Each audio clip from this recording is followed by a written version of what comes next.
Hello बच्चों, the question says if lines a1x plus b1y plus 1 equals to 0, a2x plus b2y plus 1 equals to 0 and a3x plus b3y plus 1 equals to 0 are concurrent, then show that the points a1, b1, a2, b2, a3, b3 are collinear।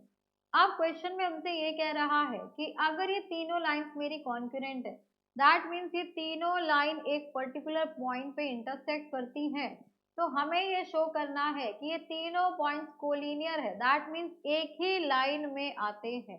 तो यहाँ पर देखिए, इस question को solve करने के लिए हम की कंसेप्ट यूज करेंगे, that is the line a1x plus b1y plus 1 equals to 0, a2x plus b2y plus 1 equals to 0, a3x plus b3y plus 1 equals to 0 are concurrent। ये तीन लाइन्स मेरी concurrent होंगी if determinant of their coefficient x का coefficient y का coefficient इनके determinant की value 0 हो जाए, तो a1 b1 1, a2 b2 1, a3 b3 1 is equals to 0।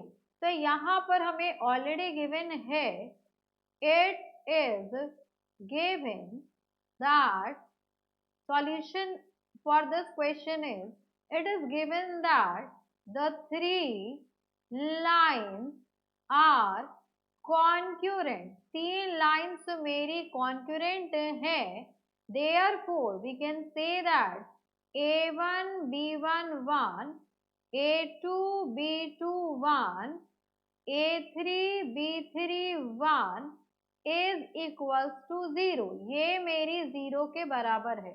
अब देखिए, अगर हम पॉइंट्स की बात करें, फॉर पॉइंट्स यहाँ पर हमें गिवन है a1 comma b1, a2 comma b2, a3 comma b3 are collinear. ये आपके क्या होंगे? कोलिनियर होंगे। कब कोलिनियर होंगे ये?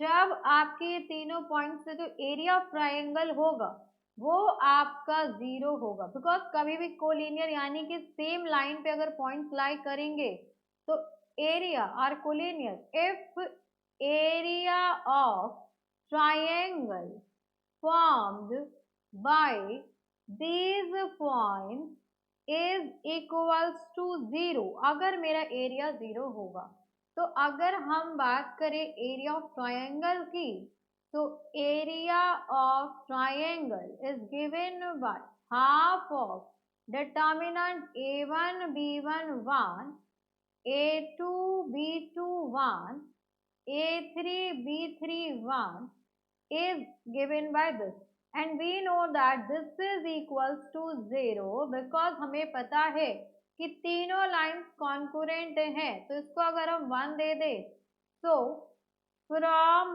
1 we can say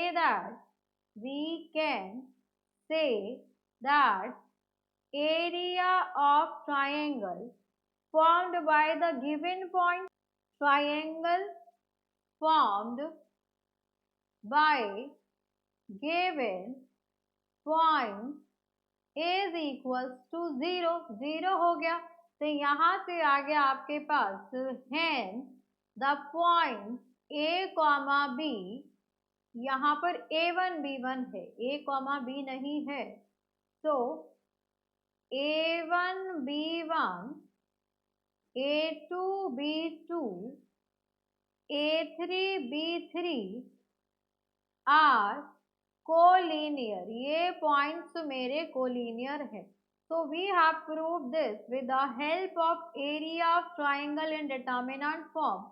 So this is our required answer. Hope you understood it very well. Thank you so much. Best of luck.